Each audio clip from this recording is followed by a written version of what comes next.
Good day, my name is Craig. Welcome to this reflection that I'm going to spend on Jesus. Most things around us change, and things have changed, and things are changing, and things are going to change, and change seems perpetual. And even things that we hold dear to us, like our friends and our politics and our economy, it all changes. What I find interesting is that the older I get, the easier I seem to handle change. Maybe it is because I've seen such big changes, and like you, changes don't even surprise me anymore. But one change that I personally battle with, and that is watching people change. I'm not talking about people getting older. I mean, that happens to all of us. I'm talking about people changing from good to bad to worse.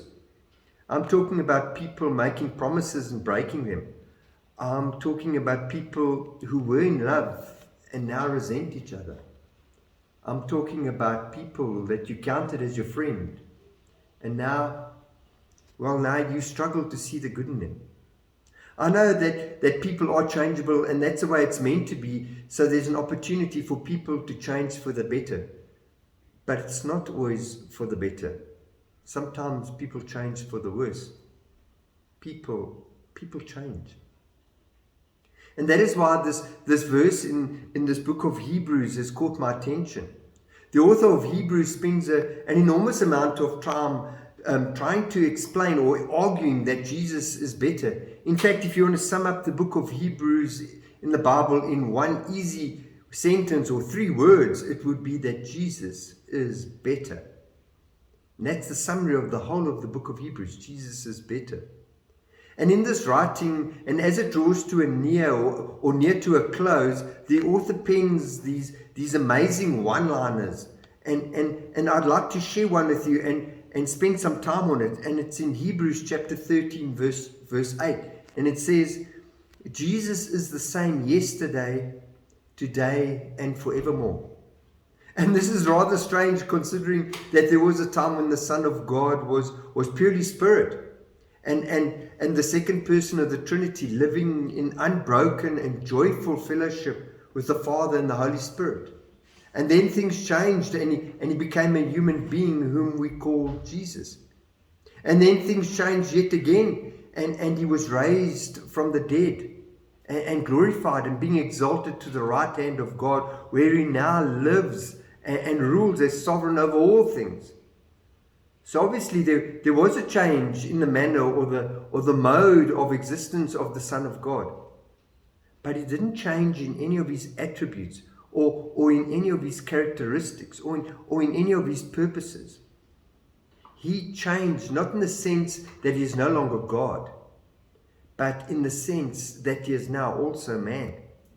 So when we say that Jesus is always the same and that he never changes, we mean that his character and his life as God is unchangeable. Jesus never lies. He never lied in the past. He won't lie to you today. And you can rest assured, he'll tell you the truth. He'll tell you the truth next week, next year, and even in the next century. Jesus is unchanging in his love for you.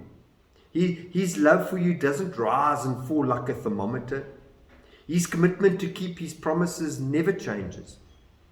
Most of us are in the midst of one crisis or another.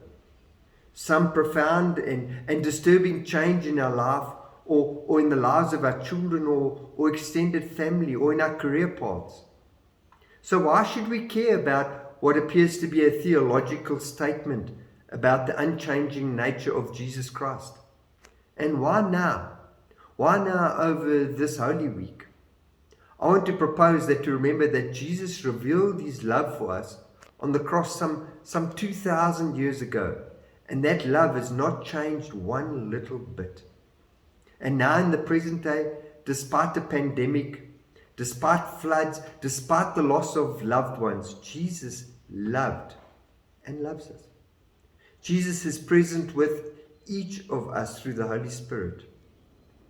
Even as we remember the suffering and death of Jesus, please remember that Jesus is the same yesterday, the same today and the same forevermore, making available for us a way to have a relationship with God.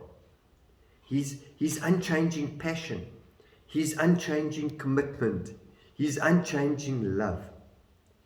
The unchanging commitment to forge a path to God gives each of us an opportunity to change for the better.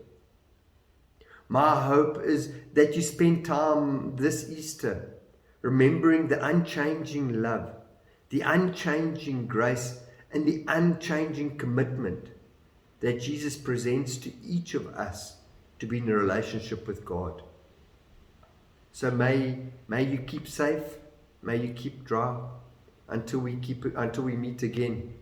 God bless.